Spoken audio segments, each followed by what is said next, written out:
I really dislike that music. Okay, I'm gonna get some invites out and then we'll get going.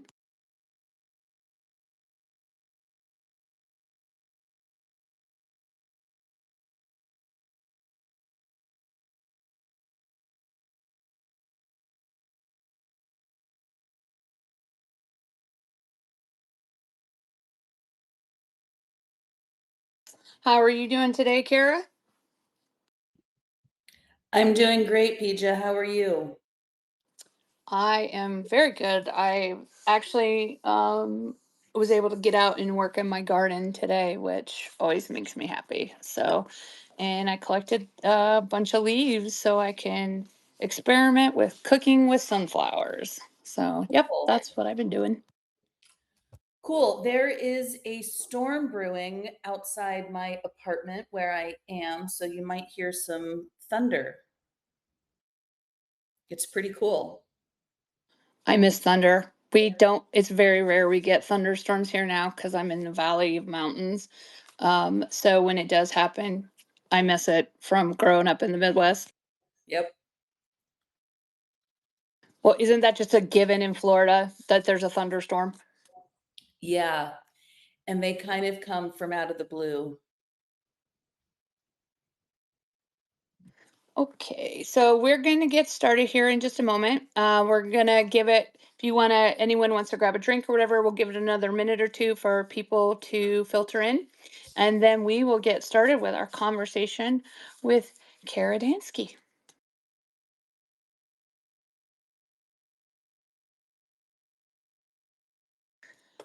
While we're doing that, I guess I could continue to talk. So how is we had that big conference yesterday, the FTC thing. That was pretty cool. Yeah, it was really great. Yeah. Okay. I know, I know. I'm just like I'm not good at small talk, believe it or not. So this is me attempting small talk. All right, Cool. well, we're going to go ahead and get started because with thunderstorms, sometimes that can cause interruptions too. So we want to make sure that we get the most time with you today. If you're new to the Red Tent Storyteller spaces, this is a space that the Red Tent is doing every 2 weeks now. And what we do is we bring in women to tell their story.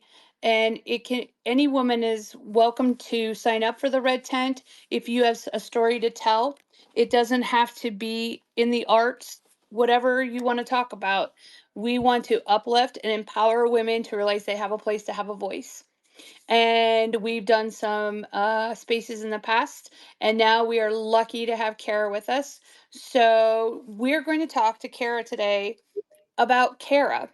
We all see Kara as this icon who works tirelessly to protect the female sex class and our rights as women. But I thought that we would like to get to know a little bit about Kara for behind the books and behind the activism and behind all of that. So, Kara, if you don't mind, would you just kind of take? Let's go back to the beginning a little bit. If you want to give us a little background on where you're from and just in general about you and what led you to the point of being Kara now. Yeah, so let me say first off the bat, it's weird to just like talk about myself, but I also just want to say it's really great that the Red Tent is doing this because in 10 years of turfing, one thing I have noticed is that we've all gotten thrown into this weird world where we have to explain to people that men aren't women and that women don't have penises. And we all kind of look at each other and are like, what is going on? Why are we in this world? But nonetheless, we're in it, and that's great. And I'm very happy to know everyone who's in it. But the thing I've noticed is that we often don't get to know each other as people, as women. So I'm very happy that the Red Tent is doing this whole series. Okay, so I guess I'll just start talking and you can cut me off if I'm getting too rambly or Yeah, just as this is just a conversation between the two of us. So just all right. treat it as such. Yeah. All right, so I might get rambly, or I might get ranty. You never know. Okay, so I think I want to introduce my parents, the people who are responsible for bringing me into the world.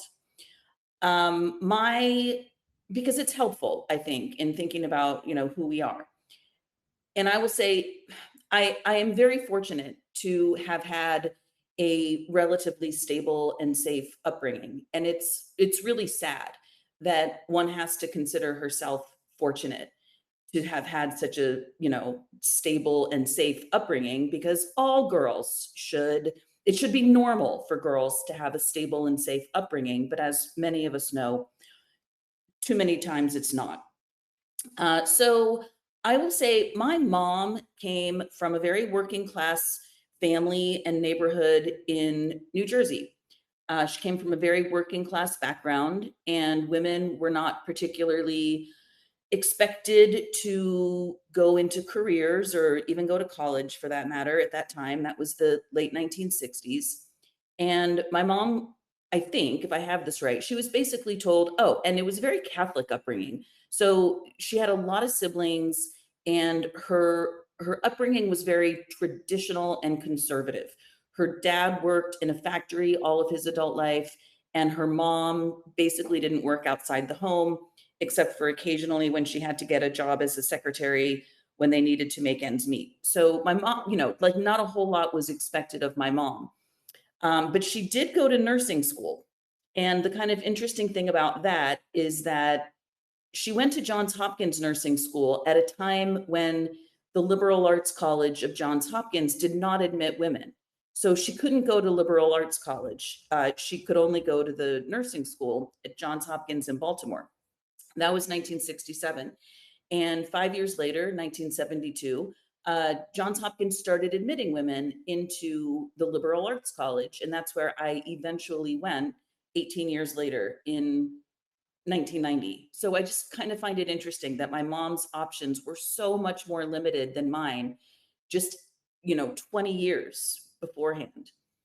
So that's kind of my mom. She came from a liberal arts, she came from a working class background. She did eventually go to college, and I'll explain a little bit about that. My dad's background was much different. His family was much more middle class, and he came from a Jewish family. He grew up in Miami, where I was eventually born.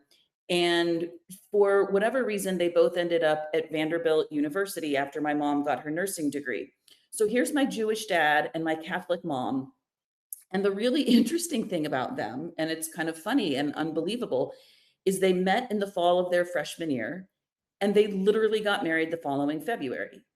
And what's kind of cool about it is my Jewish grandparents wanted nothing to do with my Catholic mom's family, and my Catholic grandparents wanted nothing to do with my Jewish dad's family. And so my parents worked really hard within months, and they found this church in New Jersey, which was willing to allow a rabbi to perform a Jewish wedding in the church. And so the church was willing to do it, and they found a rabbi who was willing to do it. So they kind of bent over backwards for my grandparents. But my Jewish grandparents were like, nope, not going to a Catholic church. And my Catholic grandparents were like, nope, not having a Jewish wedding. So my parents were like, all right, screw all of you. And they eloped on Valentine's Day, just a few months after meeting, which I think is kind of cool. So then I So was, from the beginning, you were straddling two worlds, yeah, basically. yeah. But the funny thing about it is having one Jewish parent and one Catholic parent means I've got a lot of guilt. I'm joking about that. But anyway, so fast forward, and my parents bring me to Ohio. So I'm 3 years old. My little sister's a baby. And we're in this town in southeastern Ohio called Athens, which was a very interesting place to grow up, because if you know anything about Ohio, it's basically a quadrant, and you can kind of divide it into four: northwest, northeast, southwest, southeast. And I was in the southeast quadrant. And the southeast quadrant is the only part of Ohio without a major city. So this is deep red country politically. Nowadays, we might say it's Trump country. But the town where I grew up, Athens, is also the home of Ohio University, which is a public, very liberal arts university. So Athens itself is very blue and consistently votes blue. So it was just a really interesting place to grow up because I grew up with mostly very lefty friends, but I also had a lot of Republican friends. And that was like not a controversial thing at the time. We could all be friends and get along, and it wasn't weird. And there was a big mix of classes, although nobody was particularly wealthy. Everybody, I would say, was either working class or, much poorer than that. So, I just feel like I had a very humble, relatively, I don't know. I guess that's all I'll really say about that, except to say I went to public school. I got a really good education for which I'm very grateful. Yeah, I mean, I can answer questions about that if anybody wants, but I ended up going to Johns Hopkins University for college, which was a big deal. I left my, very humble, unpretentious home to go to this fancy college with a bunch of fancy people who had gone to private high schools in the Northeast. I was very overwhelmed in my freshman year of college. I developed an eating disorder my freshman year of college. I was anorexic for a while. My extremely loving and compassionate parents basically said during the holiday break that if I didn't deal with my problem, they weren't going to send me back to college. So I did. And that was, I mean, that's sort of relevant to, trans. But it also was just a significant thing that happened in my life. I'm absolutely convinced that the reason I became anorexic was because I just felt completely out of control academically, socially. I had never been around extremely wealthy people. I felt out of my league academically. Basically, all I did was study. I was that annoying person in the quiet room in the library where if students were talking in the quiet room, I would shush them. I was so annoying. I've always been a total nerd in that way. But anyway, I just felt completely out of control and out of my element. Well, I And think that happens to I think because we come from a generation where if your parents were working class, the ultimate thing was to be able to send your kid to college, right? And when you go and you don't have money and you go to the university, like it's mind blowing. It really is. So I absolutely understand. And then you no longer have that safety net of your parents right there that maybe were helping you be okay with being a nerd when you were at home, right? Because I get that completely. And then you go to the university and everything is upside down from basically. So yeah, I totally get that. And because that was how it was for our parents' generation, right? It was like the ultimate thing if you were a working class parent is if your kid could get out and go to college, right? yeah, and I mean, the eating disorder thing was, I think I felt like the only thing that I could control was what I ate. Everything else was out of my control. I was totally out of my element, and my solution was just to study and starve. But I will say that I'm fortunate in that I did address it. My parents made me go to this amazing eating disorder therapist woman who was just phenomenal, and she was very helpful. So I was able to go back to school. So that was good.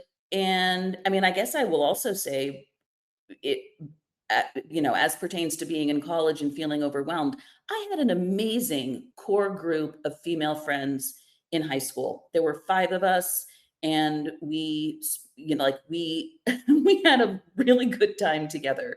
I was also kind of a party girl. So although I was a total nerd, I was also a bit of a party girl in high school and college.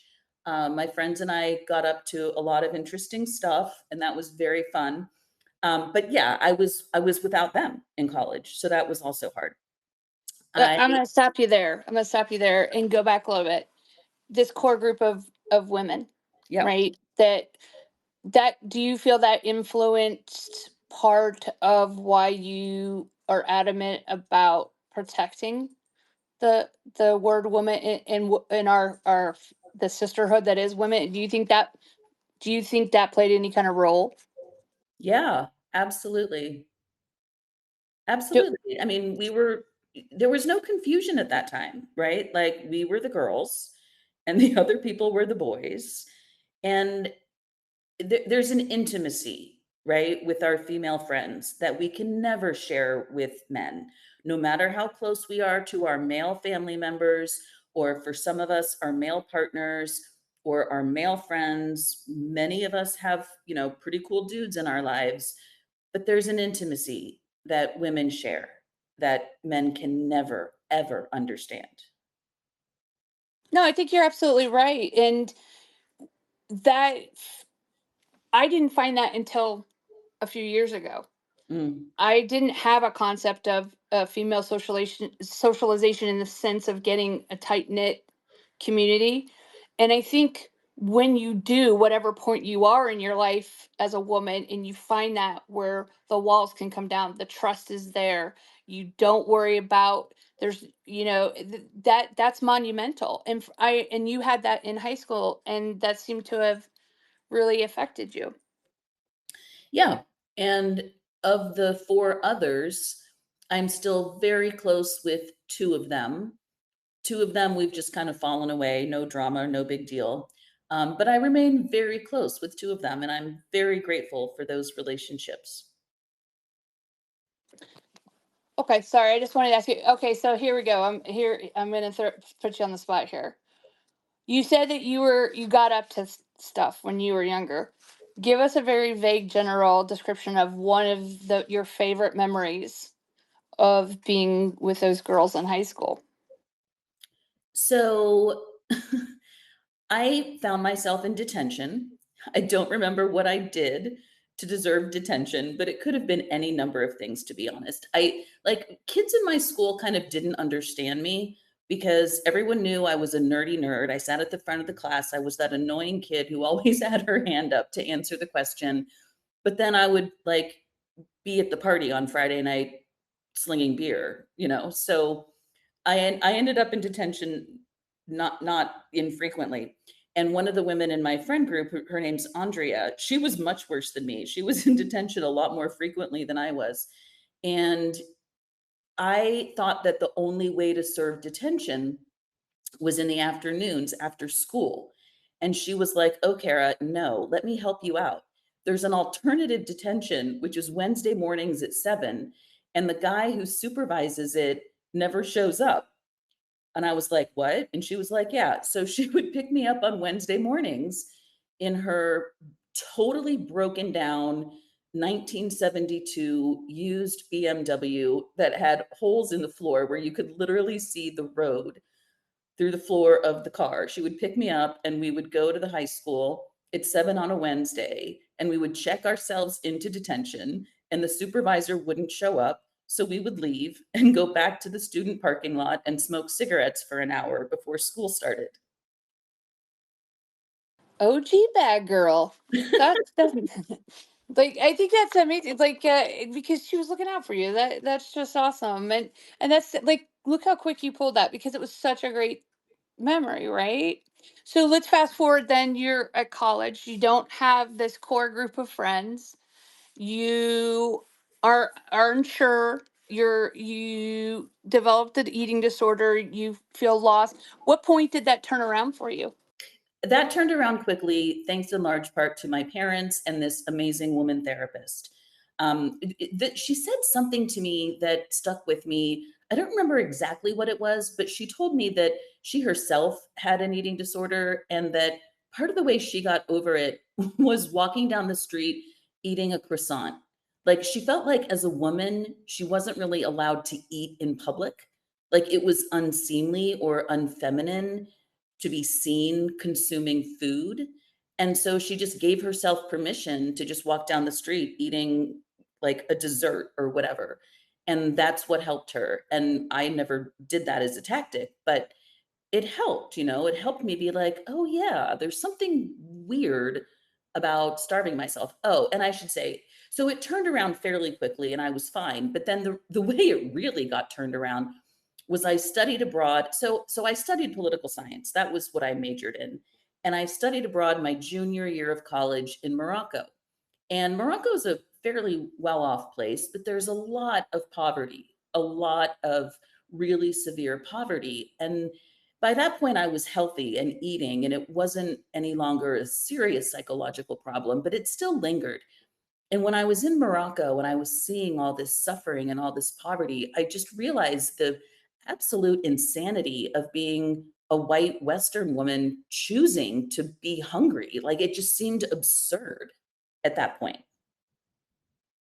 Does that make sense? Yeah, absolutely. Absolutely. I mean, I think we have a tendency to always find a way to beat ourselves up in a way, right? And but when you find the way to come out of it, that's what's important. So that turned around, you did that. When did you decide on the law? So after college, I got a job. I wasn't sure what I wanted to do, so I was working for the government and I spent some time thinking about what was next. And this is not the reason I went to law school, but I've always felt very close to my father. And in addition to getting into some trouble as a young person at school, I would often get into a little bit of trouble at home. And my father would frequently tell me that I had to grow up to be a lawyer because I was excellent at arguing my way out of anything. And I'm sure I was a complete pain in the butt. So a couple years, basically about a year after college, I was like, all right, I'm going to do this.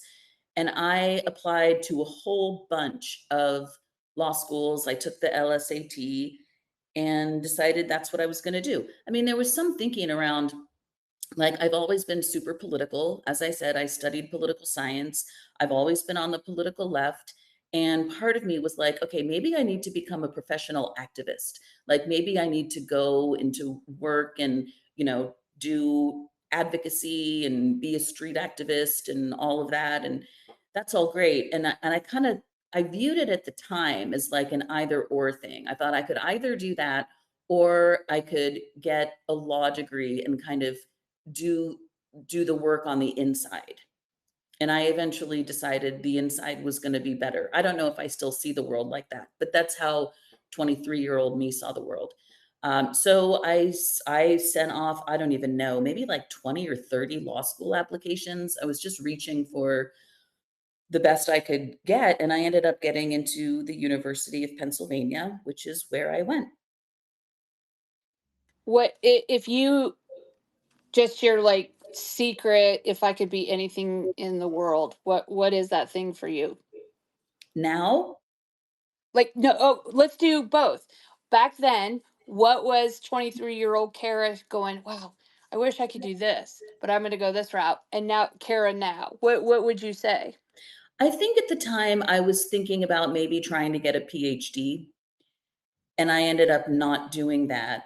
If there was anything I could be at the time, honestly, like I'm pretty happy. If you had told me when I was 23 that I would end up basically working for myself as a turf lawyer, I wouldn't know what you were talking about, but it's pretty great. Yeah, I think that all of our path life is just a bunch of paths that we can take. Um, where and that determines everything. And to have the confidence to know this is kind of where I needed to be is awesome. Like for me, my secret thing was marine biologist, right? And that's just because I thought Jacques Cousteau was the coolest thing since sliced bread.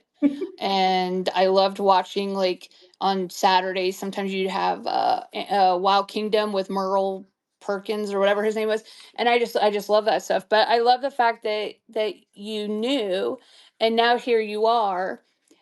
Could you do you think young Kara could imagine that you would be, besides being a turf, having um the conviction to stand for the truth, which I think you absolutely would have, but to have met so many women since you started this fight? Did you think young Kara, who was telling people to be shushing in the library, to now where you're known quite well and respected throughout the movement? What do you think that Kara in the library who was shushing everyone would think about that?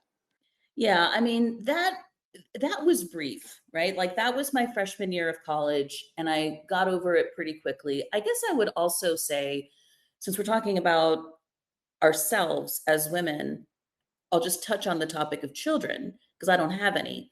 But I think throughout my 20s, I kind of could have gone either way, right? Like there are a lot of women who say, I never wanted kids. And there are a lot of women who say, I knew the whole time I wanted to be a mom. Cool beans.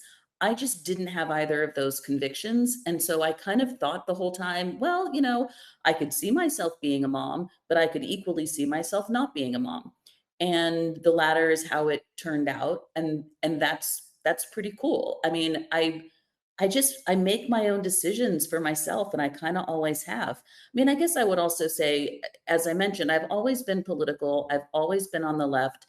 I studied feminism in college. I actually studied radical feminism in college, but then I kind of didn't pay attention to it um, because my life kind of took a different turn after law school. Now we're sort of fast forwarding, and we can go back if you want. But Oh, go ahead. after law school, my first job was working in the Third Circuit Court of Appeals, which is just a fancy way of saying it's a federal appellate court in Philadelphia. And I was a staff attorney, and my job was to evaluate claims that had been filed by people pro se, meaning without a lawyer. So it could be on the topic of anything, but the vast majority of people filing claims in federal court without lawyers are claims filed by prisoners. And these prisoners are either complaining about the conditions of their confinement in prison or they're complaining about their underlying convictions. And most of them don't go anywhere, but occasionally one does. And it kind of gave me it gave me a look into the American criminal justice system, which at the time I saw and still see as very broken and very unfair. And that sort of reminds me of a story about my high school graduation and the concept of unfairness. But anyway, so I got inspired to go into the criminal justice field. And after being a staff attorney, I became a public defender and represented people charged with all sorts of crimes, the vast majority of whom were men, but some of whom were women. And we could talk about some of them if you want. I hold them very close to my heart because a lot of these women have been through, well, I won't say unimaginable because many of us can imagine, but just horrifying circumstances. Anyway, so then I spent about 20 years working in the criminal justice system in one way or another, either at a university. I was the executive director of the Stanford Criminal Justice Center at Stanford Law School. And then I worked at the ACLU on the campaign to end mass incarceration and police militarization. And that was 2012 to 2014. And had I known at the time that the ACLU was championing the shredding of the sex-based rights of women and girls, I never would have done it. But I had no idea until 2014 of what was coming. So you were working within the criminal justice system for quite some time. You were with the ACLU. What point did you realize after 2014 or during that time that you were the only one really coming forward and saying or even speaking up about it? Like, when did you start seeing the pattern forming at the ACLU that maybe your beliefs no longer aligned with what a lot of that what they were doing? I really didn't. I mean, I left the ACLU, I didn't even know. I just didn't even know what they were doing on this. And Chase Strangio started at the ACLU in 2013, and I have no recollection of ever meeting her while there. I've met her since under very different circumstances. But to the best of my knowledge, our paths never crossed. And so I gave my notice just because I was working for the New York office of the ACLU, but I was working in the DC office. That doesn't really matter, but I was physically in DC. And then I just got a different job in New York and moved to New York. So there was no real drama around my leaving the ACLU. I just gave notice. And at that time, I still didn't know what the ACLU was doing on gender identity. I mean, I learned about gender identity in November of 2014, which was right around the time I was leaving the ACLU. But at that time, I had no idea that the ACLU was one of its worst proponents. How does that feel knowing that place that you truly believed in and you gave your blood, sweat, and tears, so to speak, because the work you were doing had nothing to do with this stuff and it was good work. But then to leave and find out that this group, the ACLU, which you love being a part of, that must have really kind of shaken you a little bit to when you did find out that they were defending this stuff. Yeah, I don't remember when I figured that out, honestly. But yeah, it's a total betrayal. I mean, before I went to work there, I supported them my whole life. I gave them money. I don't think I ever canvassed for them, but I remember when I was living in California, a canvasser came to my door, knocked on the door, wanted money for the ACLU. I was like, sure, here's a glass of water and here's 25 bucks or something. Yeah, so it's awful. But it's giving you, I think, in a way, having you have having the fact that you worked for them, you kind of know how they think in a way, don't you? Wouldn't you say that you kind of, unless they've completely changed how their tactics or whatever, you it does benefit us in a way. I think that you do know how the sausage is made, so to speak, at the ACLU. Would you say that's true or not? A little bit, but it was so long ago that I don't know if they're still operating in the same way that they were then.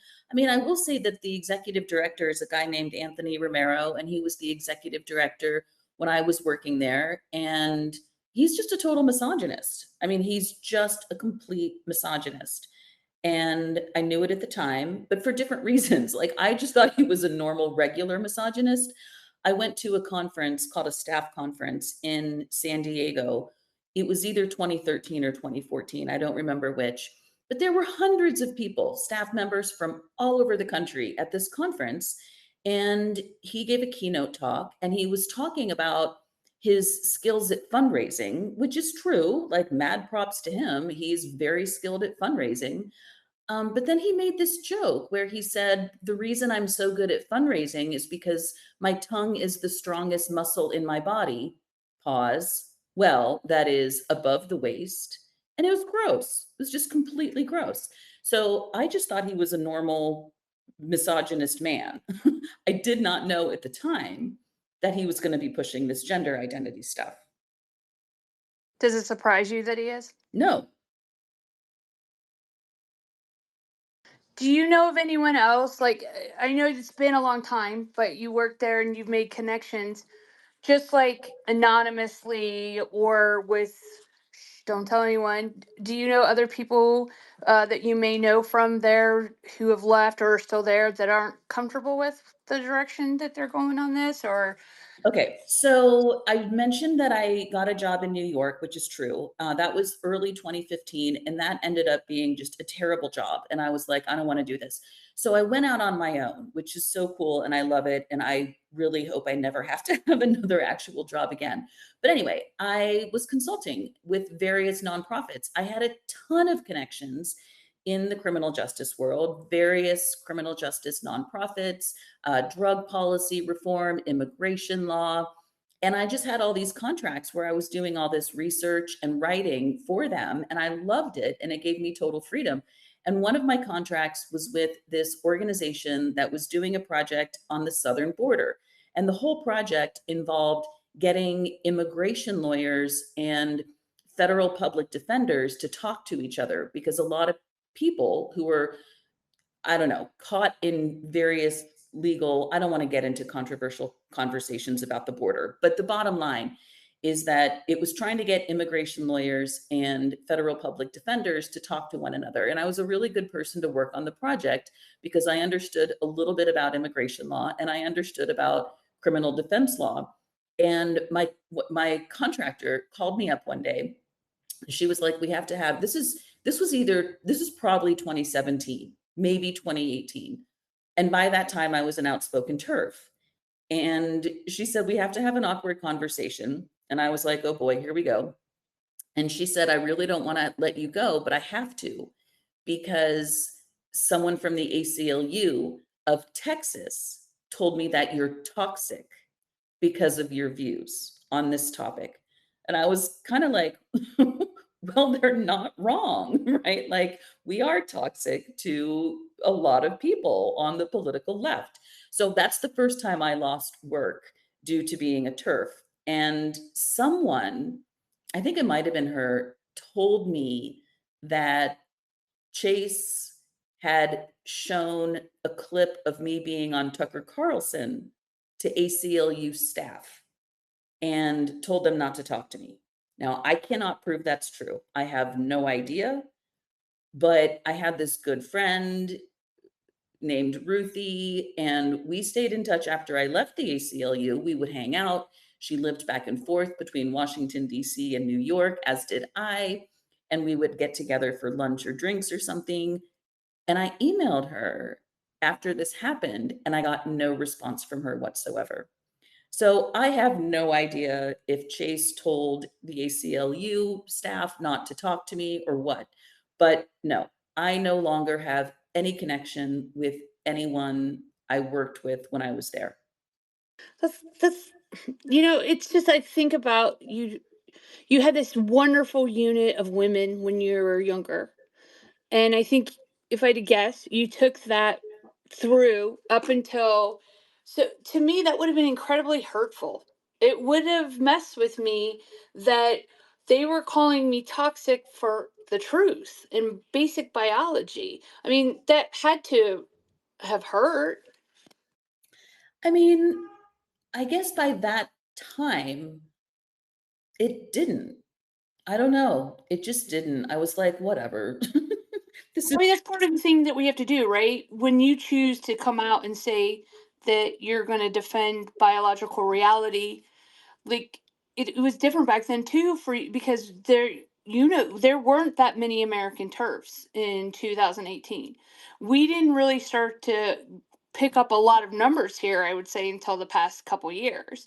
So I just wonder if that must have felt, whether you were gone from there or not, and we absolutely have to toughen up, and it, every time I see a woman lie and say that men can be us or choose men over women when it comes to the female sex class, it does hurt me a little bit because it's very confusing and I don't understand. I think it's different when you've been doing this for 10 years. Like, it's just really hard to rattle me. I mean, it just is. Also, I mean, keep in mind, I was a public defender. I was a young, early 30s, 5'1" woman lawyer representing people. And I was doing things like cross-examining cops, like, and I was giving opening and closing arguments in trials. It's just, I don't know. People often ask me, like, how do you stay so calm having these conversations? And it's like, I don't know. I've just been doing this a really long time. I had a woman contact me not too long ago. Like, people will often just find my website and email me. And I've been reflecting on this. It's very interesting being 10 years in this fight because this young woman reached out to me. And I don't want to say who she is because I'm sworn to secrecy, but I will say she's a young American woman of South Asian descent who's an executive director of a nonprofit, American nonprofit, whose job it is to improve health outcomes for in sub-Saharan Africa, right? Like, that's her job. Her job at her organization is to improve health outcomes for children in sub-Saharan Africa. And for that reason, she has reason to know about the organization that fired Maya Forstater. and I'm forgetting what CGD, Center for Global Development. So she became aware of the Maya Forstater case of all things. She had no idea about any of this, nothing. And she found out that CGD was being sued by Maya. And she's like, who the heck is Maya Forstater, this British lady? And she found out that Maya had been fired for saying that a man in a dress is a man. And she was like, what? And so she did some digging and she learned all about the case. She couldn't believe it. She reached out to me and we had this Zoom call. And she's like, Kara, in order to do my job, I have to be able to differentiate between girls and boys. And I was like, sure, but if you do that publicly, you're going to get in big trouble. And she's like, what are you talking about? And I was like, well, yeah, that's just how it is. And she said, I said, you can do that if you want, but you might get fired, like Maya was. And she's like, how can this be? And I was like, I don't know, it just is. And she ended up telling me, but Kara, children in sub-Saharan Africa don't have gender identities. And I was like, okay, but if you say that out loud, they're going to call you racist. And she was like, what? She just couldn't believe it. So yeah, I don't know. It's just 10 years of this, I've lost family members. I've lost my oldest female friend, older than any of the girls I was hanging out and partying with in high school. I've known this girl since we were 11 in ballet class together. And she won't talk to me anymore because of this. That's what's like. We talk about how this ideology, I call it a family annihilator. Yep. It's just a different version than your normal definition of a criminal, right? And it does, like, the first time I ever heard the word turf is my sister saying it at me in a very derogatory way, and I didn't even know what it was. Mm-hmm. And then it's just it's like, you're right. We absolutely have to toughen up because the disappointment is right out of the gate. Because we're just like, okay, well, this is reality. This is truth. This is biology. I'm going to tell people, and they're just going to go, oh, yeah, you're right. And that very rarely happens. Yeah. They go, no, it can't be true. It can't be true. No one's doing that. Like, we spend every conversation when we're trying to pique people has to start with them telling us what we're saying can't possibly be happening, and it's just part of the role now. I want to back up a little bit to Ohio, just because I think one of the first times I ever came across your account was you defending a bookstore in Athens. Can we talk about that a little bit? Can you talk about that situation? Yeah, totally. So there's this, it's not a bookstore, although I'm sure it sells some books. It's more like a very funky, cool knickknack store. Like it sells t-shirts and cool boots and like fun little tchotchkes and stuff like that. And I used to, my friends and I, this very same friends I'm talking about, we used to hang out there all the time. It's a short walk from the middle school. And so we'd go there all the time and buy our funky earrings and our cool boots and our t-shirts and stickers and whatever. And the woman who owns it now is a turf named Amy, and she one day decorated her door. And I will also say it's 2 doors down, or no, it's right next door to my favorite restaurant ever, which is called Casa Nueva. Anyway, that becomes relevant in a second. Amy decorated the door of the shop with a bunch of turfy signs, right? Adult, human, female, thought criminal, lesbian, not queer, just like a whole bunch of turfy stuff. And the very liberal town, I mean, it's mixed, but anyway, the university students basically protested and people were calling for a boycott of the store. And so on the day of the scheduled protest, I just went there basically to hang out with her, and we hung out in the store, which she kept locked so they couldn't come in and vandalize or whatever, but she's got security cameras outside, and every once in a while she catches someone vandalizing the store. The reason I bring up the restaurant is that the restaurant, one of the co-owners, It's a very cool restaurant. It's got a very cool vibe. They make excellent margaritas and it's all worker owned. It's all very hippie and lefty. And one of its co-owners is my friend's husband, my friend who I've known since we were 11. Her name is Mary Beth. Um, and yeah, her husband is a co-owner of the store and it's covered in, progress flags and all the rest. So yeah, I don't know, like, I don't know if I can go to that restaurant without them spitting in my food, to be honest. That's terrible. And the I'm hosting here, so I'm gonna keep my frustration swearing to a limit today. Well, okay, so let's go forward. And I have seen Amy shares sometimes, like, this person was outside my store doing this, like, really trying to, like, name and shame them, not name them but shame them. And that, like I said, that's when I really started to see your account, see you talking to all women, and I kind of want to talk about that because the one thing, I think a lot of women who are not educated as feminists or go to school for that, or rad femmes in general, kind of felt, a lot of women I knew felt like they weren't allowed to call themselves turf. Like, there was back, I think, a little bit of uh you know I felt intimidated because I didn't know who any of these famous feminist authors were, because just never paid attention to that kind of stuff.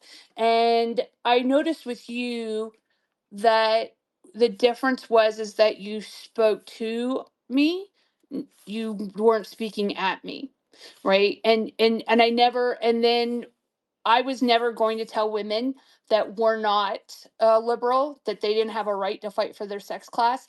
And I was really impressed with seeing how, to me, you going on Fox and Newsmax or GB News or wherever, it's because the mainstream media won't ever consider platforming a turf, right? We're lower than even, I don't know, Kanye at this point. No one will talk to us, right? No one will platform us.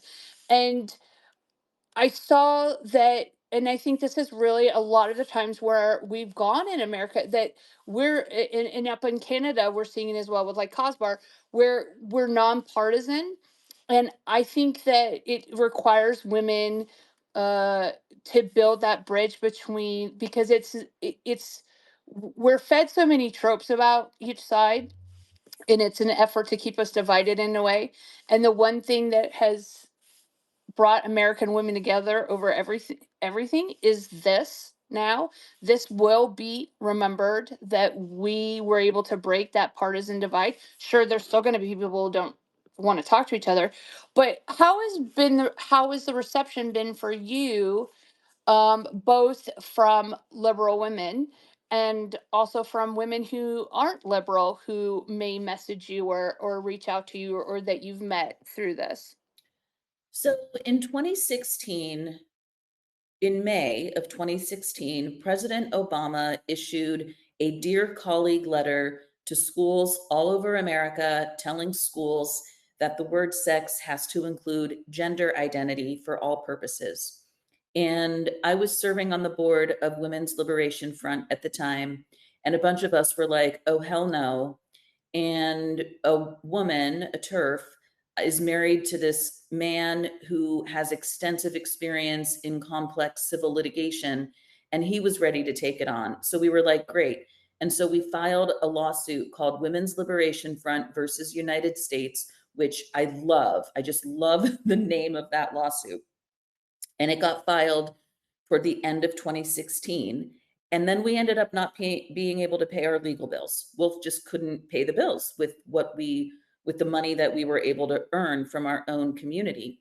And the lawyer was like, okay, there's this organization called ADF. It's very conservative. You could probably get a grant from them to cover these bills. And we agonized and agonized and agonized about whether to accept money from ADF. But at the end of the day, there really wasn't a choice. So we did, and we paid the bills. And my name is on the application that we filed, that we submitted to get the grant. And so since 2016, for 9 years, there are women in many parts of the world who will yell at me and tell me that I sought out money from ADF and that I get paid by the Heritage Foundation and all this other nonsense. The only reason my name is on that grant, and I don't regret getting the grant, but the only reason my name was on it is because I was the chair of the board at the time. But had I not been the chair of the board, some other woman's name would have been on it. So it just, the fact, and by the way, that grant was for $15,000, $15,000 9 years ago, and I still get flack for it from lefty women. Not all, of course, but from many lefty women. And I also, yeah. So then, Trump won in 2016. I don't happen to like that fact, but it's a true fact. And then reversed the guidance. So the lawsuit got dismissed without objection because the Obama guidance was gone. So it ended up just being a frustrating headache. But yeah, I don't know if I will ever hear the end of the fact that in 2016, my name was on an application to ADF for $15,000, which is nothing in the grand scheme of things. Yeah. And then, of course, in 2017, I went on Tucker Carlson. And then I also will say, I didn't want to do that. I need to fess up here. I did not want to accept the invitation to be on Tucker Carlson. And it was my mentor, Lear Keith, who was like, damn it, Kara, I am not listening to this. You are going on that show. I'm not hearing anything about it. You are going to do this. And she was absolutely right. And I have no regrets. But yeah, I still get flack for that. And then I will also say in early 2019, a couple of women named Kelly J. Keene and Dr. Julia Long and Venice Allen came to DC, and we did a bunch of great things. And one of the things that happened is that a couple of us, Wolf members, were on a panel at the Heritage Foundation. Now, we're a bunch of lefties. We didn't particularly want to be at the Heritage Foundation, but a mother of a daughter who was binding her breasts asked me if I could get a panel at any think tank in Washington, D.C. And of course, all the liberal and moderate think tanks ignored us, but Heritage was willing to do it. And it was about the Equality Act.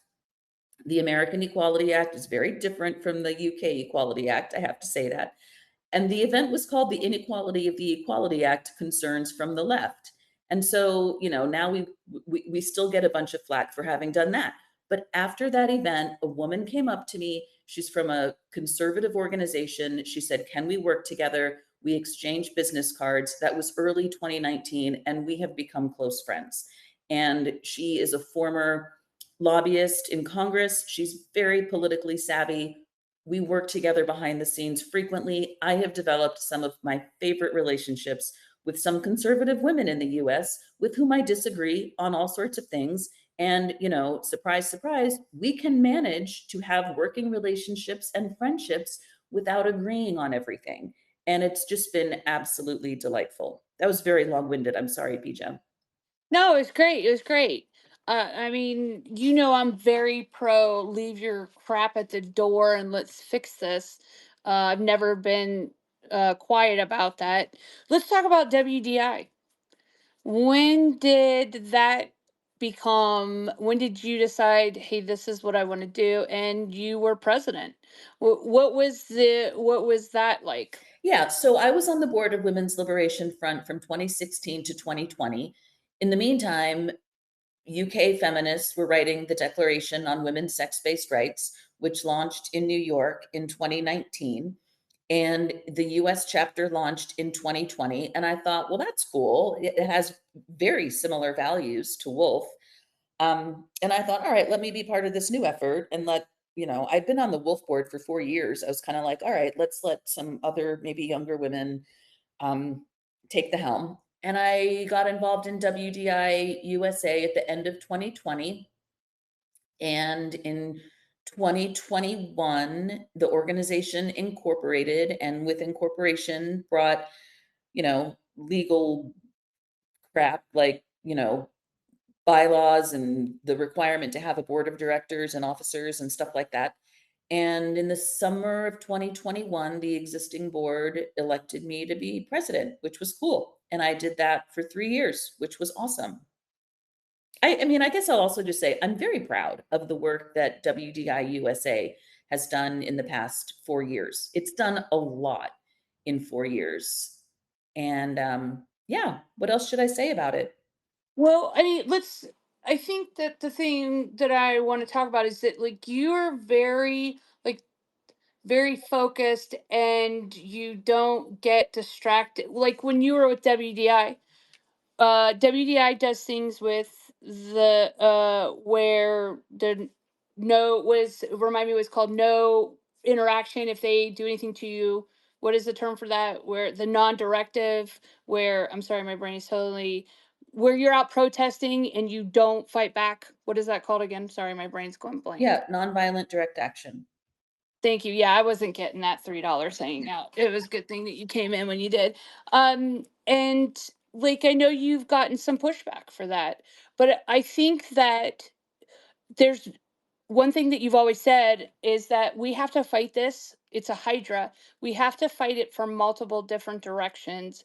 We can all be focused on a thing and come about it in different ways. And one of the things I respect about you is that you've stuck to that. This is the way I'm going to fight against what's happening to women and kids. And like, have you always been that way? Have like were you, because you said your dad said that you should go to lawyer because you could argue, become a lawyer because you could argue your way out of anything. So have you always just been really like, this is what I'm going to do and I'm sticking to it? Yeah. I mean, keep in mind, like, I'm 5'1", right? Like, if a bunch of dudes are going to throw things at me, like fighting back, Yeah. it would be stupid. I mean, I I know. But no, that I wasn't, that was just an example of it. Like, cause when people were pushing on you about that, you're like, this is the way we're doing it. And I'm just wondering, is that the way you've always been? Well, actually, I mean, I will say WDI works, at least when I was on the board and president, very much by consensus, meaning there were very few arguments or disagreements, I should say, very few disagreements about how things should be done. So I wouldn't have to be like laying down the law. I wouldn't be No, like, yeah. That would be cool to watch. But no, I get you. But you in general though, taking the WDI out of the equation. Are you a pivoter or are you this is the way I'm doing it? oh, So take them out of the equation. no, I'll totally pivot if necessary. I mean, this is a thing. Like, if I'm wrong about something, I really want someone to tell me that I'm wrong about something because, we have to win. Like, we have to win. There's no way around that. Women and girls have to win. And so if I am misreading a situation or if someone thinks my strategy's off, then please, by all means, tell me so I can rethink and pivot if necessary. Very cool. So, how proud are you of, like, now that you're not the president? Um, I love Elizabeth to death. I think she's doing great, but I'm not as familiar with everything as you. How proud are you of the women that are now at the helm of WDI? Oh my gosh. I mean, first of all, I'm very proud of the work that the group did while I was president, and I'm thrilled that Elizabeth took the reins and she had a Facebook post. I think it was maybe this morning or possibly yesterday, saying it's been a year since she announced that she had accepted the offer to become a member of the board and president, which I think is great. A year has flown by, and I think she's doing a great job. And I will say, Kristen is in this space. Kristen spent maybe about a year as chief of staff. I don't know if it was that long, but Kristen's been a huge, huge asset to the organization and an amazing volunteer.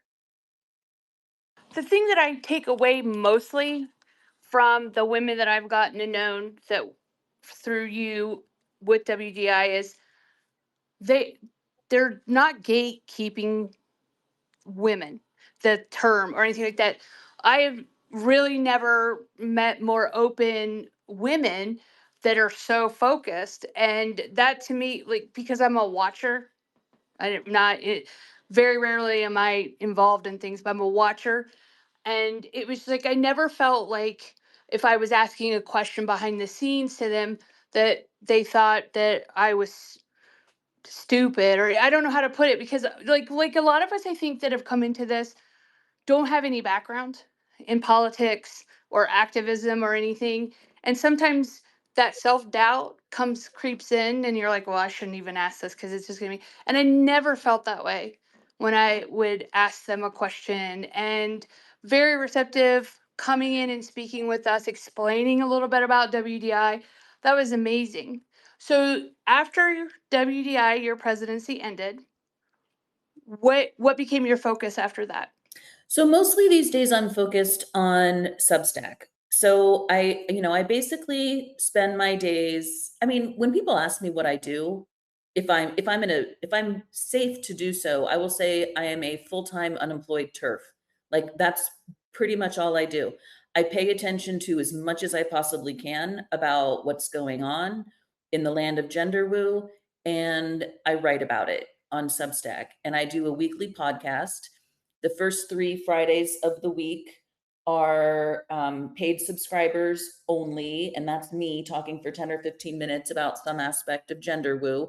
And then the last Friday of the month is a free interview with a woman who's active in the fight. The last interview was the last Friday of June, and it was with a woman named Yal, who is with WDI Afghanistan, and she talked about just the horribleness of what's happening to Afghani women right now. And I do a weekly free series called FFS Friday, where FFS stands for Female Free Speech. And if you think it stands for something else, you would be right.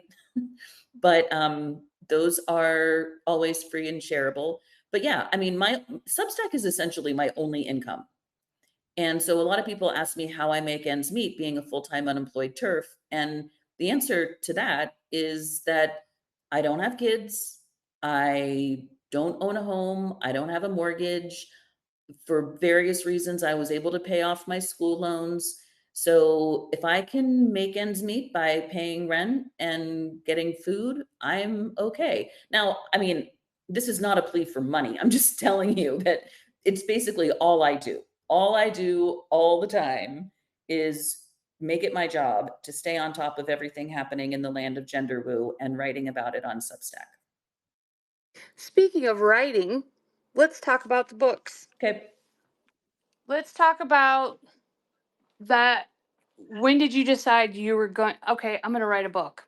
So it was shortly after a Tucker Carlson appearance that the publisher reached out to me in early 2021.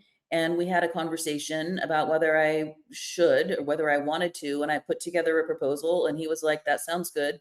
Why don't you write it by August? And I did. The first book is called The Abolition of Sex, and it's very short. And although at the time it felt like a Herculean effort to write an entire book. In retrospect, that one was so much easier than the second one, which is about 4 or 5 times longer. And it's called The Reckoning: How the Democrats and the Left Betrayed Women and Girls. It was maybe, so The Abolition of Sex was published in November of 2021. And at some point in 2023, I reached out to the publisher to say, do you want me to do another one? And he was like, let's talk. And he asked me for my pitch. And I was kind of an idiot because I didn't have a pitch prepared. But during that phone call, I just like opened up my mouth and I was like, I do not want the Democrats to be able to memory hold this. If they walk it back, that's great. But I don't want them to be able to get away with pretending like none of this ever happened. Too many women and girls have been hurt. Too many children have been harmed. Too much has happened for them to be able to memory hold this. I want a reckoning. And he was like, that sounds great. I love it. What, when you wrote The Reckoning, I think that The Reckoning is going to be a blueprint of what not to do going forward, hopefully. But like, as you're writing this book and you're writing about how the left has abandoned women and girls, like, that was also, you're going sitting there going, holy crap, they really have abandoned us. And as a lifelong liberal, I mean, it bothers me, but like, it must have been even more in focus for you as you were doing the research, because I'm sure not everything that got maybe didn't make the final cut of the publishing or whatever, but it seems like that might have been like, oh. So from the reckoning, what would you say, and if you would like, we would love to hear a passage if you want to do a passage from the book as well. But what is the thing, like the one, do you have a standout moment in the book for you? So there's a chapter, I haven't read from it in a while, but there is a chapter called The Accomplices. So the main culprits in this whole thing are the Democrats and the establishment left, right? So there's whole chapters on all the reasons that we should think that the Democrats in power, and by the way, I'm not throwing rank and file Democrats under the bus here. As we know, the majority of rank and file Democrats are normal people who don't want men in women's locker rooms and don't want to hurt children. But the Democrats in power know exactly what they're doing. And I do my best to make the case in the book, but it's not only the Democrats, right? As you said, Pija, the media is a major accomplice here. Arguably, the media is worse because they have a job to expose things and they're not doing it. Worse, they're covering it up. And then, of course, is the traditionally lefty organizations like the ACLU, Planned Parenthood, National Organization for Women, Women's March, et cetera, et cetera, et cetera. So in the chapter and the accomplices, this is the last paragraph. Should I go ahead and read it? Yes, ma'am. Okay. Okay. At some point, and I don't know when, but the day is coming, everyone who has been complicit in abolishing sex are going to have to ask themselves, did I really support the housing of male violent rapists and murderers in prisons with women?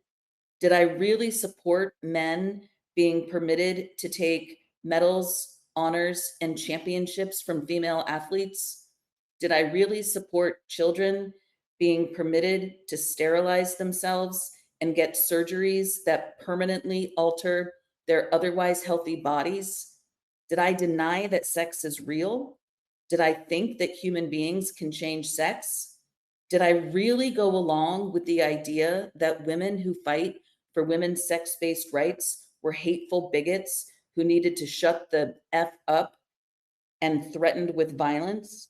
Did I really participate in the destruction of the very nature of humanity and of material reality itself? Good luck. That's how I feel about all the people who went along with this. Good luck. I've done my best. I've made the record.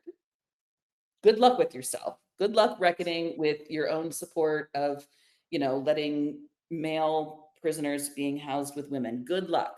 Good luck dealing with yourself, supporting hurting children. How do I we will say, you how do we mentioned, deal with them, by the way? Like, because we're starting to see like little dribbles of people coming out and saying no, this is wrong, who maybe supported it in the past. We've had people say yes, the language matters, that we're fighting against this in the past, and that's something that I wrestle with. How are you planning, if your friend who stopped talking to you emailed you and said, okay, I was wrong, you were right, how would you deal with that?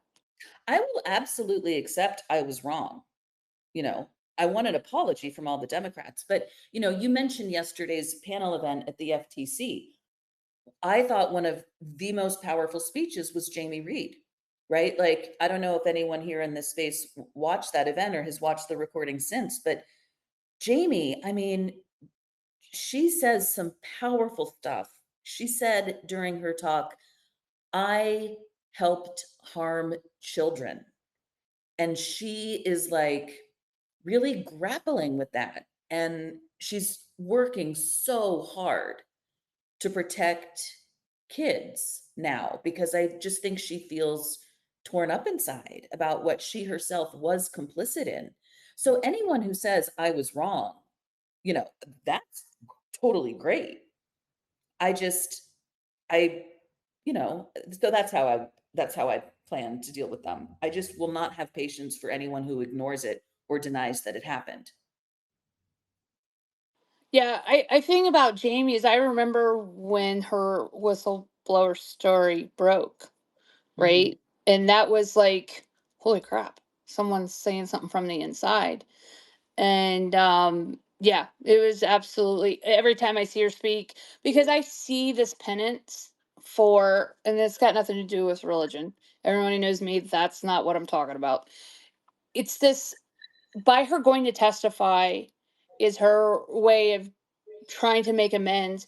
And I see that in some people, but I see a lot of people who just want us to go, okay, cool. I'm right with you. I want every single Democrat politician who are still current. I think there was something this morning I saw about the state Democrats in Pennsylvania all voted not to protect women's sports or whatever.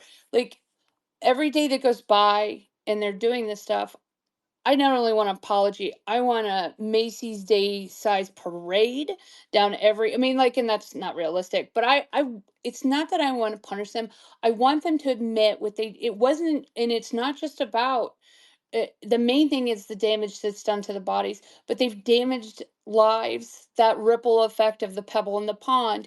You lost work. I see so many women in this room that either have to stay completely under the radar right now because of their jobs or their families.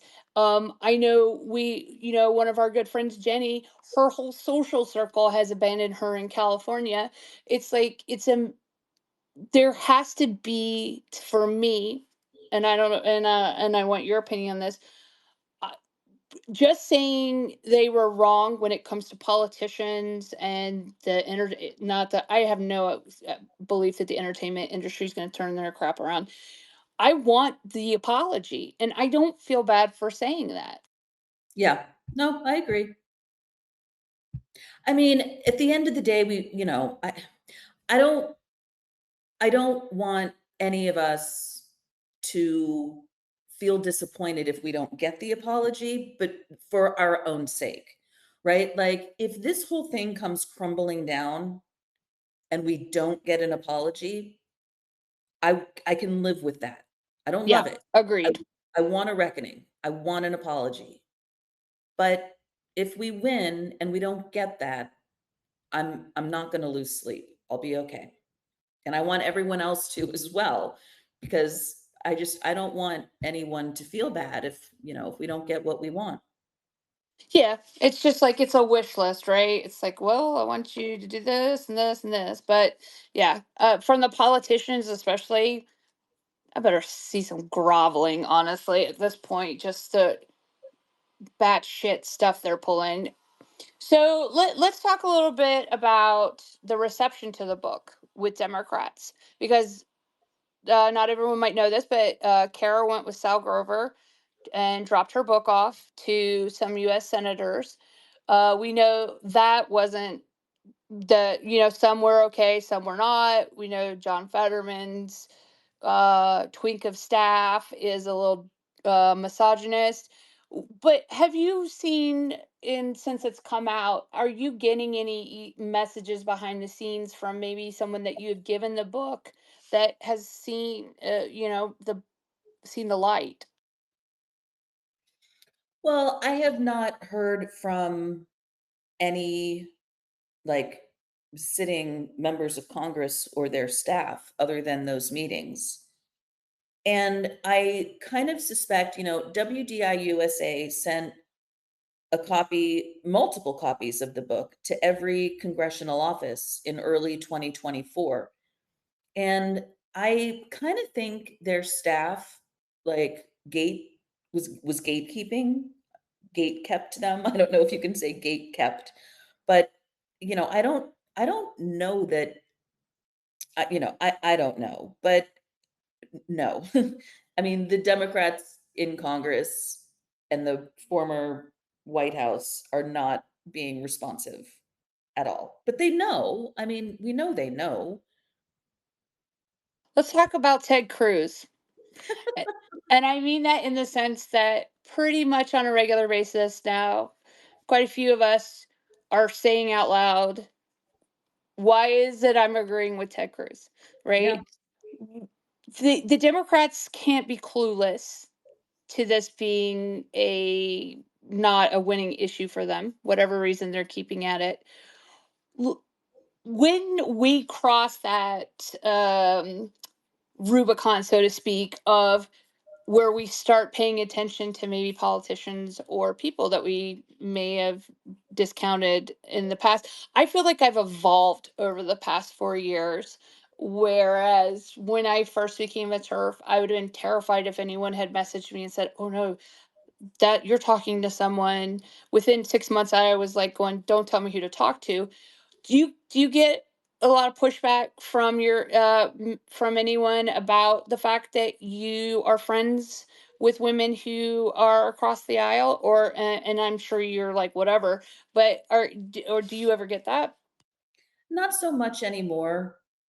That used to be a thing. I mean, you kind of alluded to a while ago, our numbers are so much bigger now.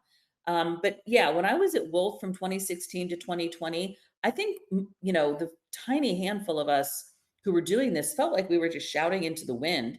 And when we did anything that aligned with any sort of conservative individual or group, got no end of flack for it. But fast forward to 2025, not really so much. As you say, we've grown, and there's a woman who I don't think is in here, but she's a native Texan who moved to Colorado. And when Cruz went after Judge Sarah Netburn, she was like, I don't vote in Texas anymore, but if I did, I'd be voting for Ted Cruz. And he retweeted her, and we were all like, oh my goodness. And then when Sal and I were there, we were there to talk to the Senate Dems. We were there to say Senate Dems need to vote yes on the Protection of Women and Girls in Sports Act, which of course not a single one of them did. But while we were in the Senate office buildings, we passed Senator Cruz's office. And so we made a little stop and we chatted with his staff and we were like, hey, please tell the senator that a bunch of lefty feminists stopped by to thank him for his leadership on this issue. And they kind of laughed and thought that was funny. And they said, oh, he'll love that. So, yeah, at this point, I don't get a lot of flack for that kind of thing. How do you think you've changed since you've started this fight? How do I think I've changed? Do you think you're a different person now than you were back in 2014? Not really. I mean, the work I do has had to change necessarily, but honestly not by that much because like I said, for several years I was consulting, which meant doing a bunch of research and writing on my own and working with various groups. And to a certain extent, that's exactly what I do now. It's just on different topics. I mean, I didn't mention that, when my contractor cut me out of a project because I'm toxic, according to the ACLU of Texas, um, that was the first time I lost work. But then I actually got another job in 2018 working for a Washington, D.C. city agency. And I stayed there through 2019. But I mentioned at the beginning of 2019, we had that heritage thing. And after that heritage thing, a bunch of people started emailing my boss complaining about there being a turf on staff. And this agency had nothing to do with women's rights. It was purely about criminal justice and sentencing policy. And I have a First Amendment right to speak my mind on unrelated topics as long as I'm not purporting to represent the agency. And of course, I never did. I just said what I wanted during non work hours. And so people would just constantly harass my boss and yell at her for having a turf on staff. They knew they couldn't fire me because, again, I had a First Amendment right and I was well within my rights. But it just became a huge pain because every time she got a complaint, she had to deal with it. It became a distraction for her from the work of the agency. It was a distraction for me from the work of the agency. And I realized at one point that I could either shut up about women's sex-based rights and keep my job, or I could quit my job. So I quit my job at the end of 2019. No regrets. Hey, can I go refresh my water? Yeah, go for it. We're gonna go ahead, and if you have a question or a comment for Kara, please just send us a request while she's getting refreshes her drink, and come join us on the panel. Well, I could sing for y'all, but Carol and Emmy can testify that that would be just rude because I'm not good at it. Hey, Jen. I just have to say something because I know this is some people will get this and some people won't. But when Kara said she has no regrets, the first thing that came up into my mind is that guy that has that tattoo with no regrets and it's spelled RAGRETS. Like, Kara, you need to get that tattooed on your arm. No regrets. I think we just make that like the international symbol of a TRA. They would spell it that way. Uh, anyways, while we're waiting on Kara to come back, Jen, how you doing? She dropped a listener. I am. Hey, Peach, come on, regale us with some songs, maybe a sea shanty or You something. first. Okay, no, I'll spare you that. No, I have to say, I love Kara saying, declared toxic by the ACLU. I mean, if I was going to put something on a business card or a website, I think that would be it. Yeah, I agree. That would. I think that should be like a positive versus in the negative column there. Exactly. I mean, I came up to ask a question also, so I'll hover here until Kara's back. Okay, sounds good. So while we're waiting on Kara, how's it going, Em? What's up? We, I know this is going to sound so boring and mundane, but we're having really lovely weather today after like a couple of insufferable days. I went out at 1 a.m. to throw out the garbage and it was so beautiful. I was like, damn, if it wasn't like 1 a.m. and pitch black, I'd go for a walk right now. The weather was just so perfect. So we've got a respite today and then it starts building again. I cannot wait for autumn. So the lovely summer morning dew on the trash can moved you? Is that what you're saying? Exactly.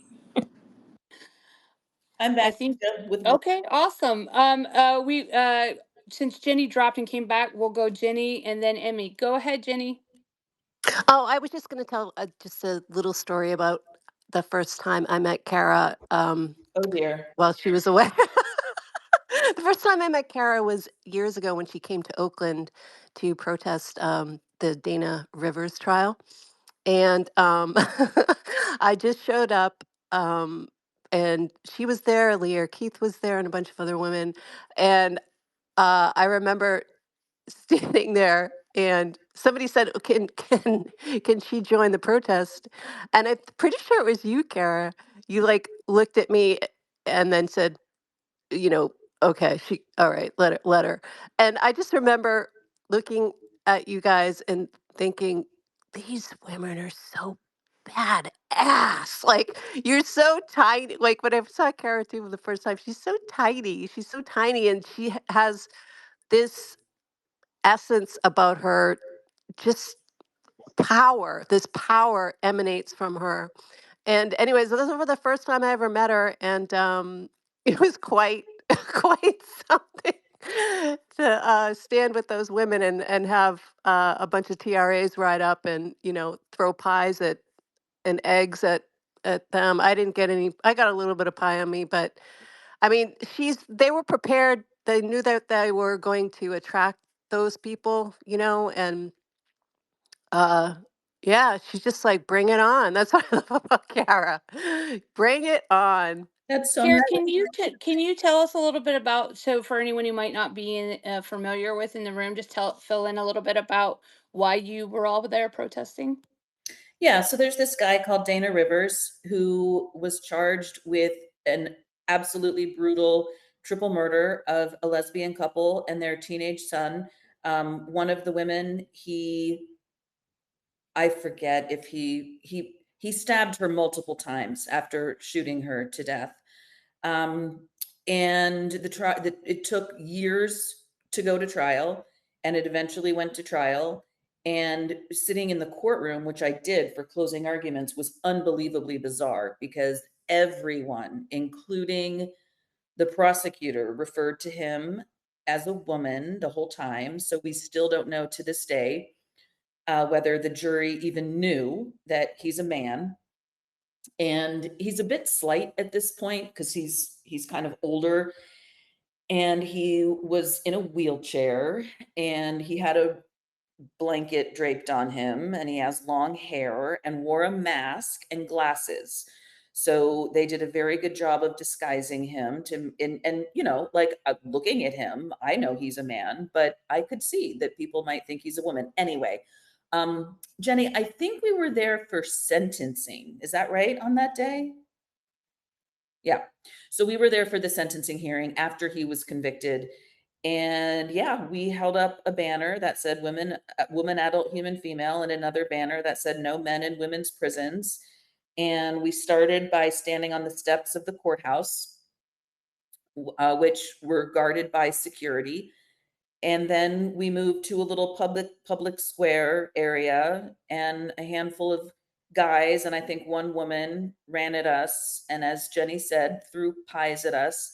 One of them threw a raw egg at my head, which landed on my head. It was the first and only time I've had a raw egg thrown at my head, and it didn't cause any permanent damage, but it did sort of nick me a little bit. It cracked and there was a little bit of blood, but the worst part of it, men, put your hands over your ears. The worst part of it was when like raw egg dripped down my bra. It was so disgusting. I need the grossed out emoji on this emoji thing here. So gross. Oh. It's funny though, because like what Ginny said, and then you talking about it, it made me think about the fact I think there's a lot of women out there who don't think that they're worthy to be badass and do things like that. You know what I'm saying? I think a lot of us now are different. Like Jen and her dressing, the whole Women Are Real, dressing up as Posey Parker every year and just being out for Halloween and being out there and stuff. But I think when a lot of women come to this, because we're always so full of self-doubt, we don't feel that we're allowed to say, hey, I want to be badass with you. So that was interesting. Just something that popped into my head about Yeah. that. Yeah. Go ahead, Em. Hey, thanks, Pija. Hey, Kara. Wonderful conversation. Really enjoying it. And I don't know if you heard when you were getting your water, but I really think something like declared toxic by the ACLU should be something you put on like your website or the header of your newsletter, your Substack, excuse me. But no, the question I wanted to ask is, outside of turfing and stuff, which of course can be completely all consuming, what do you do like for fun? What other activities bring you joy or just help you zone out or whatever? So one one thing that I think I'm pretty good at is that I actually don't turf 24/7. I do turf 7, right? Like not a day goes by that I'm not doing this. But I really like to get up early in the morning, and by 5 or 6 in the evening, like I'm really not one of these people who stays up late working. Like I'll do it if I have to, but I usually prefer to like shut down my email, shut down the social media, and like watch something, right? Like I definitely have my go-to movies, some of which are respectable, some of which y'all would laugh at me for. Um, and I've got my shows, and then I in the evenings I just really like to chill out. I also, as Pija mentioned earlier, I live in Florida, which means I'm a 5-minute walk to the beach. So yesterday I went for a run on the beach. Usually a couple times in the week, I'll just go hang out on the beach, whether I'm swimming or not, or just enjoying the ocean air. So that's a really nice thing to do. Okay, I'm sorry, but I just can't let that go. You have got to give us some specific. Is it Golden Girls? Is it Murder She Wrote? She's pushy, isn't she? She's doing Is that it pushy thing. MTV Cribs? No, I mean, so one thing that I think is respectable is that I'm obsessed with The Handmaid's Tale. So I was like complete fanatic about The Handmaid's Tale when they were wrapping up season 6. And then I just went back to season 1. So that's one of my go-tos. And then like some other respectable go-tos are like Thelma and Louise. I'm always good for a Thelma and Louise.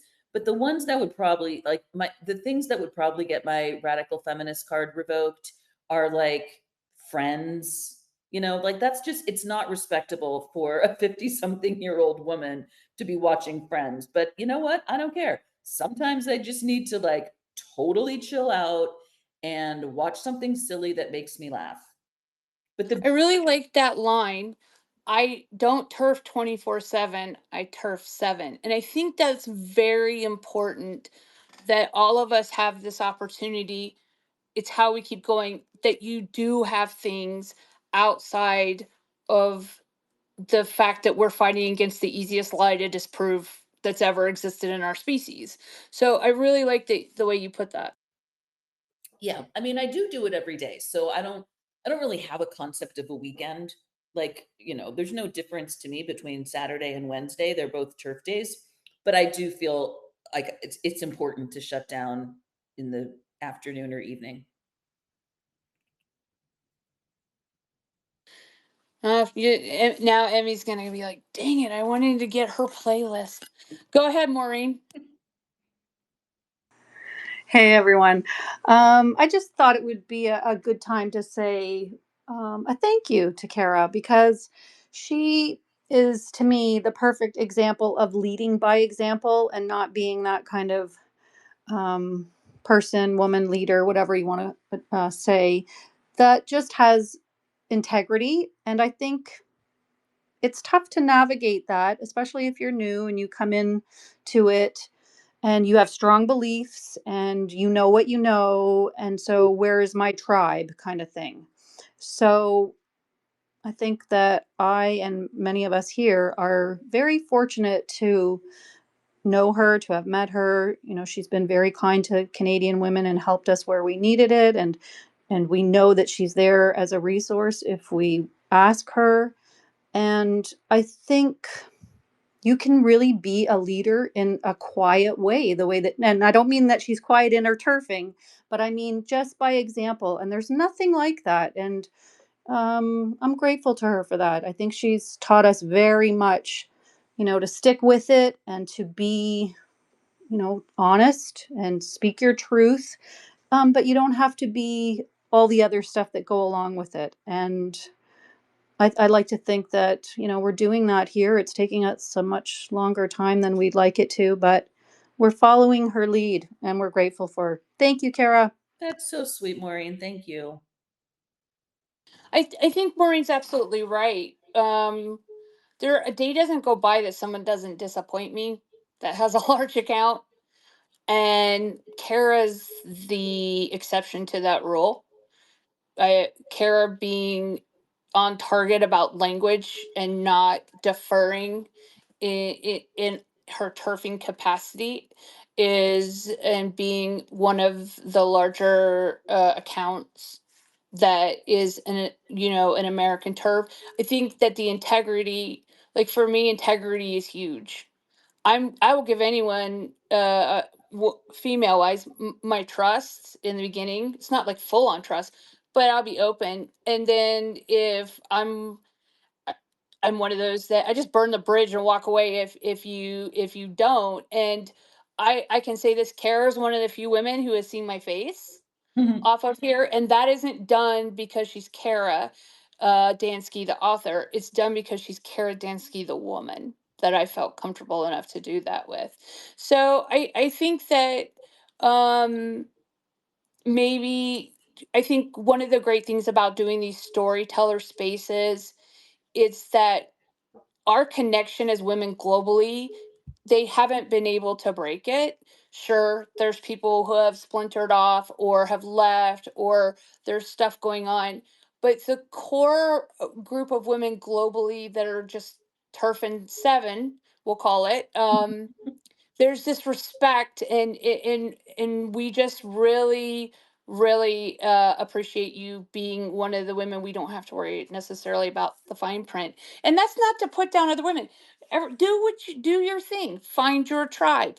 Carol needs to TM that, find your tribe, because what's great though about Kara is that Kara is kind of above the tribes, and the information's coming out when it comes to turfing, and you can take from that what you will. You can put your cup out into the rain of Kara's facts and knowledge and her substacks, and you can fill it up with what you need to go forth. And that's why I was kind of like, did you think this is where you would be right now, that women would be sitting in this situation with you, seeing that you've played a pivotal role in them either starting to fight, continuing to fight, or whatever? Yeah, no, not really. Thank you so much. Is it like, I know it's a little weird to, and because I know you don't like being, you said yourself, I don't want to be the focus of attention, and I love that you came on here. I'm the kind of the same way, and I when I came to doing this space, but I think that as much as you give us to go forth, um I think doing spaces like this is an opportunity for us to do something as well and give it back to you. It's not necessarily pay it forward, it's support those who've been here since the beginning, right? Yes, you can do the pay it forward, but it's important that that are doing the work that we need done and who can speak. And I've talked to Kara about this in private. I am never going to be able to separate my emotions, because emotions is too new of a thing for me, and I lash out, and I like being a smart ass, and that's how I deal with stressors and stuff. I need women like Kara to go out and be the front face of this, because I need to now, I can have a conversation with my parents because I've already name dropped Kara to them, because their thing is, oh no one who is a Democrat or a liberal is, this isn't important to them. And it's not about just necessarily fight, but it being an issue to them. And you give us something, a tool to use with the reckoning, with your Substack, with you doing what you do to do that. But it's also important for us to remember that you're a woman behind that, and you're going out on the beach to jog, you're watching your shows, you're doing that stuff, and it's like it's important for us to remember that and honor that. I hope that comes out right. Yeah, thank you. So we're coming up, we've got about 20 minutes left. So we're going to do something a little fun here with Kara. One of the lovely turfs, she did not give me permission to give her name, so I won't. But we're gonna do a little question and answer thing here with Kara. Give me just a minute, I gotta get it up. I should have had it up first. But while I'm doing that, what is your favorite thing about being a turf? Take out the changing policy. Just as a woman, what is your favorite thing about being a turf? Wow.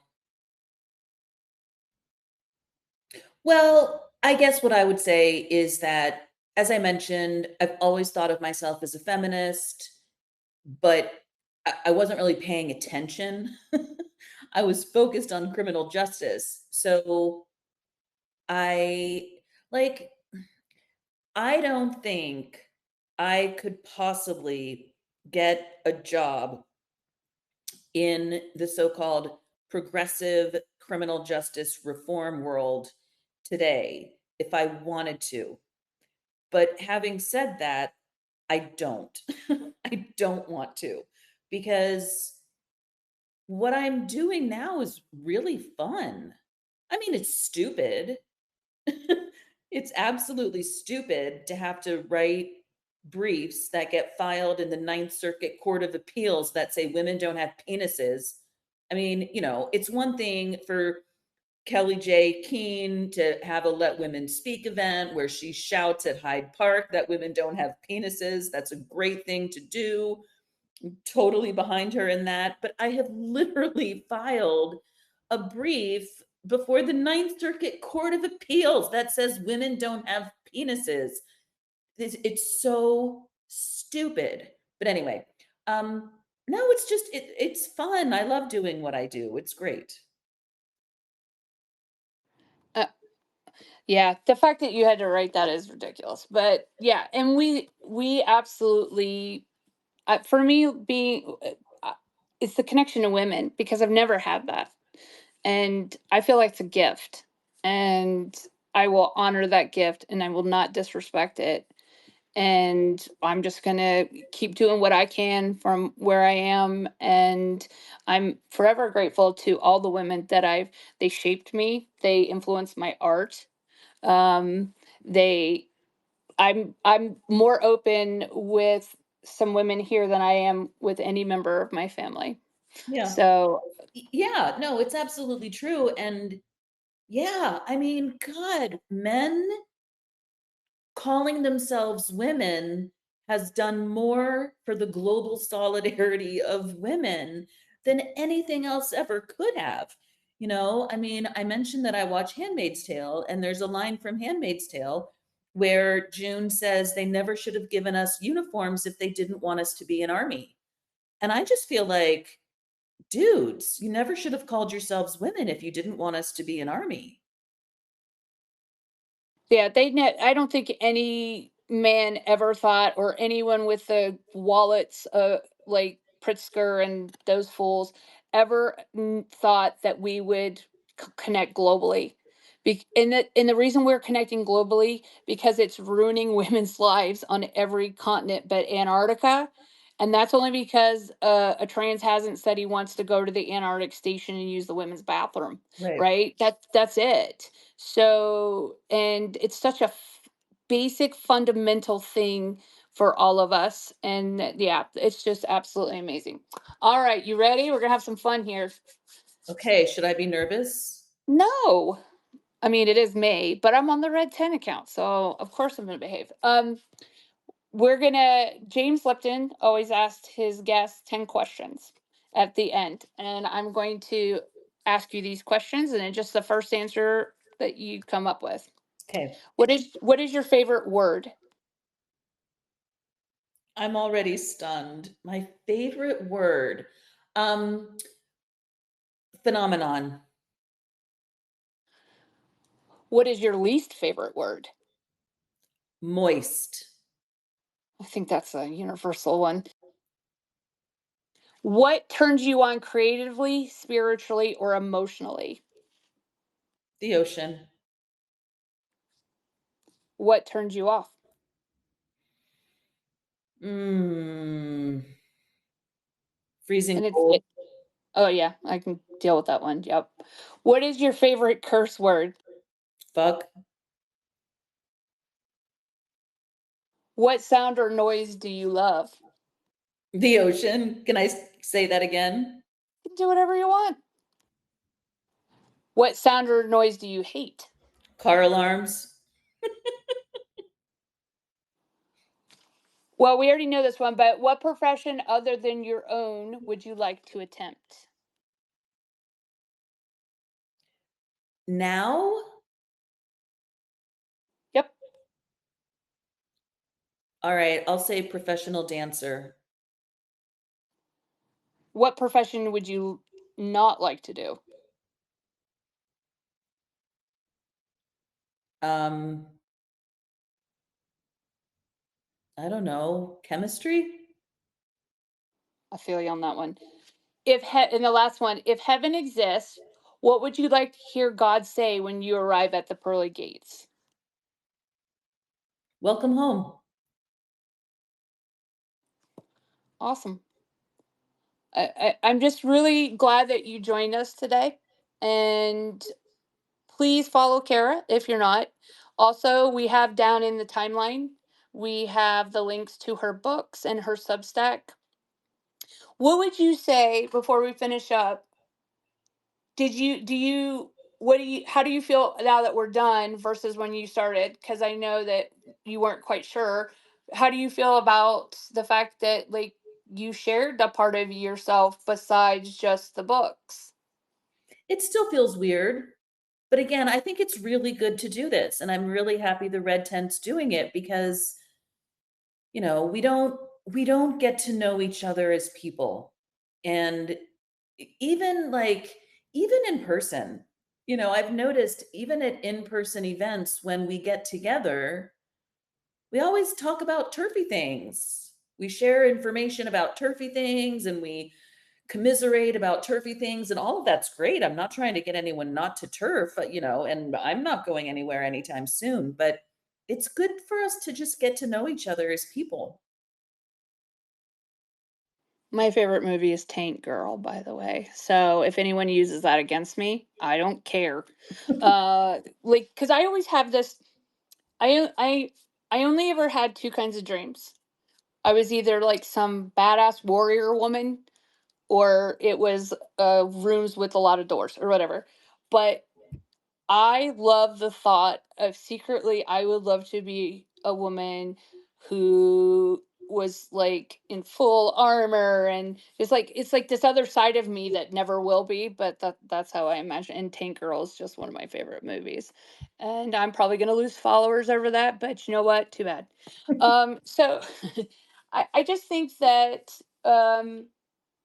supporting each other is valuable. It Once again, it doesn't take anything to repost someone. So please repost Kara's Substacks. They're amazing. She's 100%. There is no gray area here to make sure that our sex class is protected. Kara, if there was one thing that you would want women out there to know about you that they might not realize when it comes to this fight, what is the one thing that you hope women take away from your position in the fight and what you're doing? Well, I think a lot of people really don't know. Okay, I know that a lot of people don't know that this is all I do all the time. And the reason I know that is because I once put out a Substack post that only paid subscribers can see. And it sort of explained why I do what I do. And there were a ton of comments from people who have followed me on Substack for years. And they say, oh my gosh, it never occurred to me that this is literally all you do, which I'd never said that before. So why would anyone know? It makes complete sense. But it's literally all I do is do my absolute best to stay on top of everything that's going on so I can write about it and be a source of information. I guess the other thing I would say is that I have a lot of weird information in my head. Like, for example, I can tell you without even looking it up. I'm just going to give you one example. On September 12th, 2022, a bunch of Senate Democrats issued a letter in support of the Biden administration's rewrite of the Title IX regulations. And that letter was only signed by 19 Democrats, which means a whole bunch of them didn't sign it. Like, I can just rattle off stuff like that. And that's good. And I'm happy to do it. And I'm happy to write things and share that information.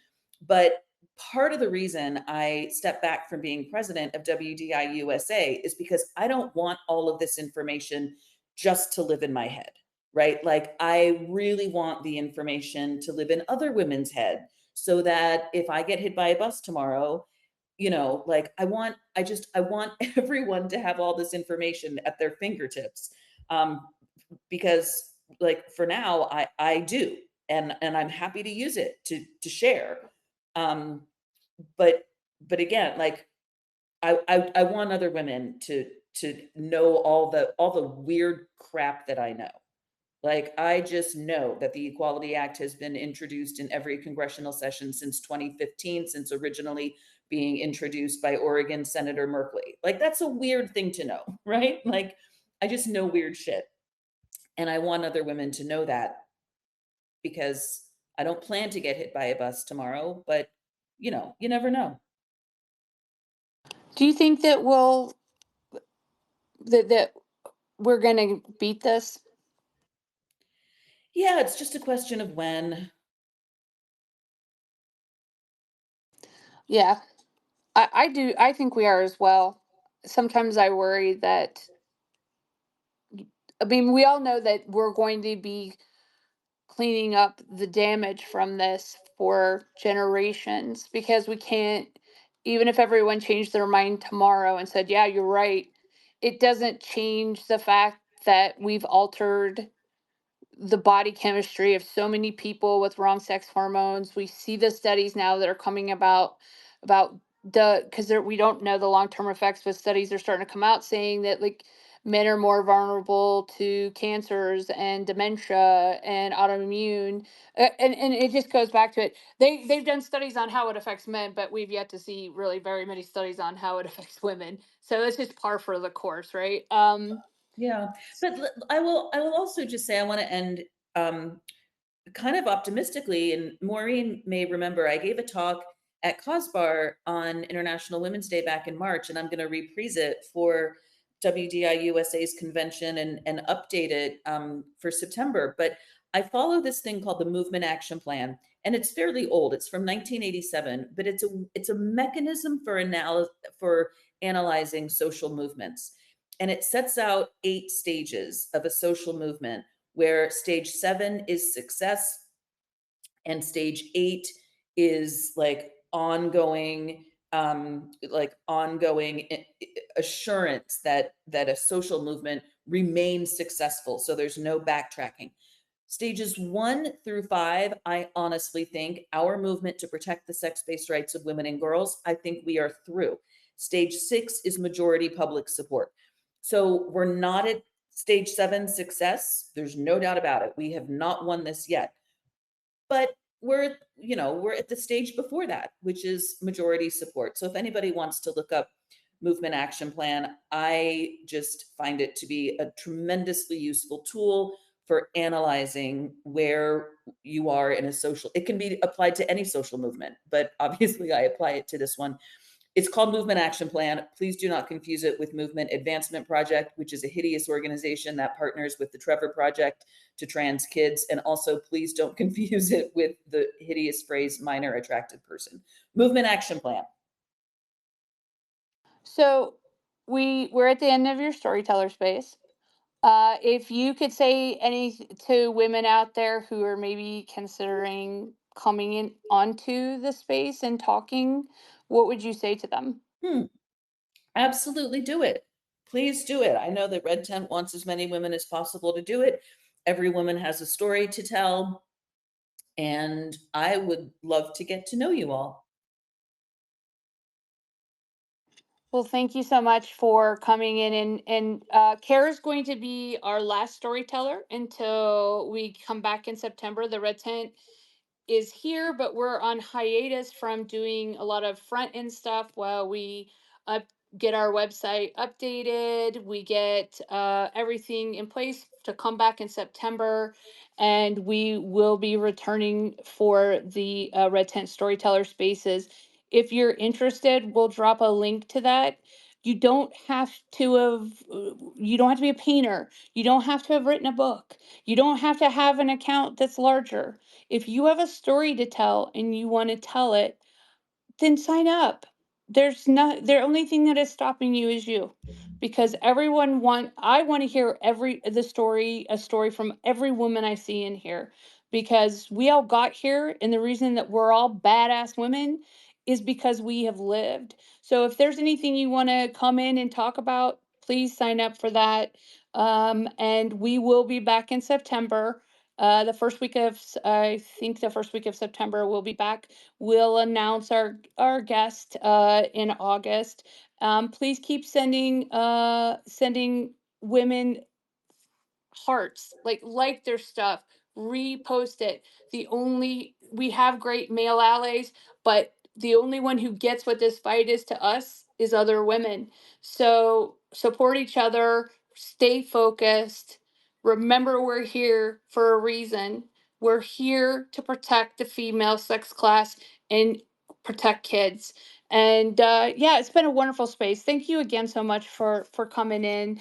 And do you have any final thoughts? Thank you so much.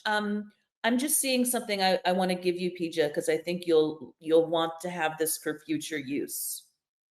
Okay.